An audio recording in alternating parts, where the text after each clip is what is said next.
When a young child suddenly loses their parents, it's basically seen as a death. It's the absolute worst trauma that a child could have. Okay?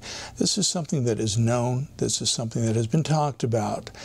So nobody should be taking this by surprise. No, ya no. Now, even with small periods of absence, you can have potentially permanent changes, but longer periods of absence, longer periods of trauma, longer periods of neglect are going to most likely have permanent signs and symptomatology for these kids. These kids potentially are going to be damaged for the rest of their lives. Extraño mucho a mi mamá. Some kids get angry, some kids start to scream and cry, some become despondent and hopeless, some again struggle with sleep, some stop eating or eat much less. Their ability to interact with other people becomes worse. It becomes much more troubling for them in a variety of contexts.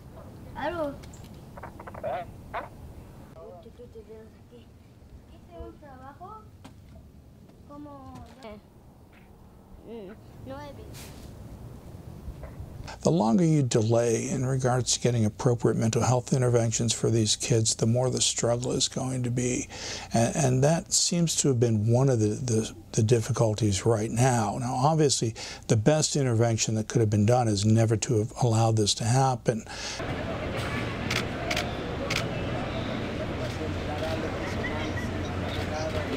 With many of these kids, they might develop a fear of leaving their parents, school refusals, anxiety disorders, more long-standing post-traumatic symptoms, a fear of interacting with strangers, but most notably, a fear of impending doom of what's going to happen to their parents next.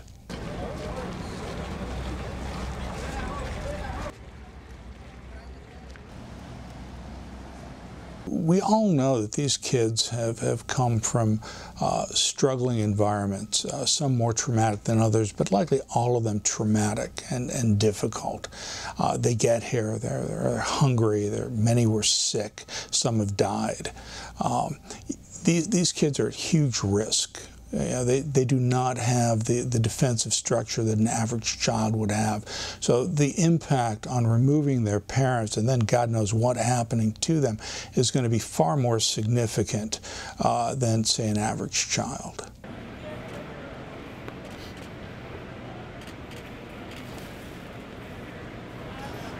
Children that are depressed, children that are significantly anxious, instead of saying, gee, I'm depressed or I'm anxious, might complain of variable complaints of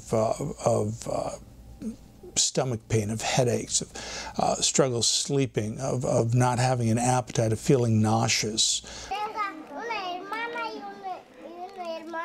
It's extremely important that there be an intensive assessment of these kids sooner rather than later. There needs to be a lot more put forth in regards to trying to help these kids to get them reunited with their families, to get them the treatment that they need. And most importantly, they need to get back to a normalized life. The impression that I've gotten with many of these kids is that this has not happened yet.